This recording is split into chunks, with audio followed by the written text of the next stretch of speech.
So what is religions and development?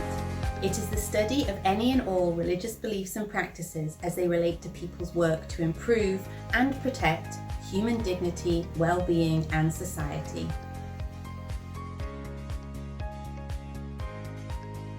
We use the term faith actors to allow for a broad understanding of a diverse group of actors, including local, national and international faith-based organisations, religious communities and religious leaders.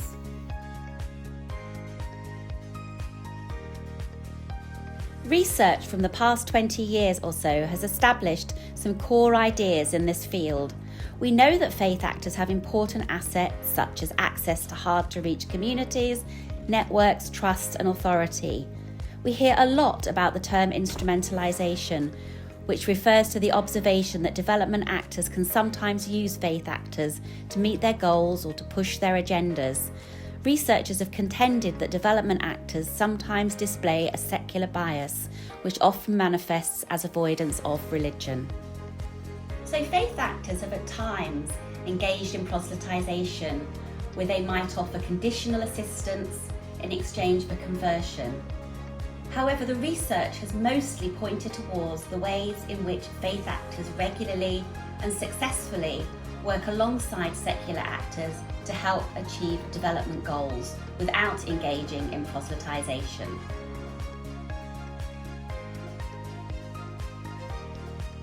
So current trends in the field include research on local faith actors, localisation and decolonisation, faith-sensitive psychosocial and spiritual support, and the human right of freedom of religion and belief, which encourages discussion of minority religious identities.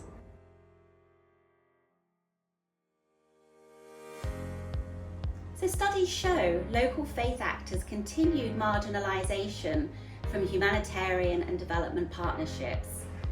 And part of the process of decolonising development and humanitarianism requires the greater inclusion of local faith actors. Some research points specifically to their faith affiliation as a significant barrier to their acceptance by other humanitarian and development actors, while local faith actors themselves hold their own concerns about the NGOisation of their activities.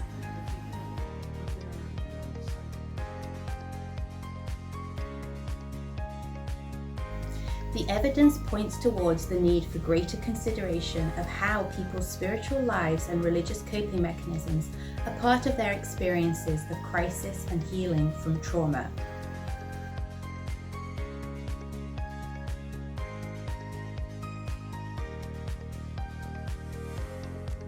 Interest in freedom of religion and belief helps highlight the need to understand the varied vulnerabilities of those experiencing discrimination for their religious beliefs, and how that intersects with other parts of their identity too.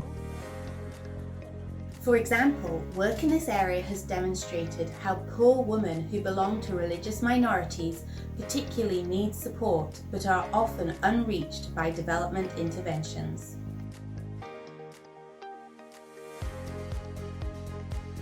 Since the start of the COVID-19 pandemic in 2020, there has been an increased interest in the role of religion. Now, many studies have surveyed the role of religious coping mechanisms and spiritual support as part of broader responses to mental health exacerbated by COVID-19. Future interest lies in the question of pandemic preparedness and how faith actors can be part of these efforts.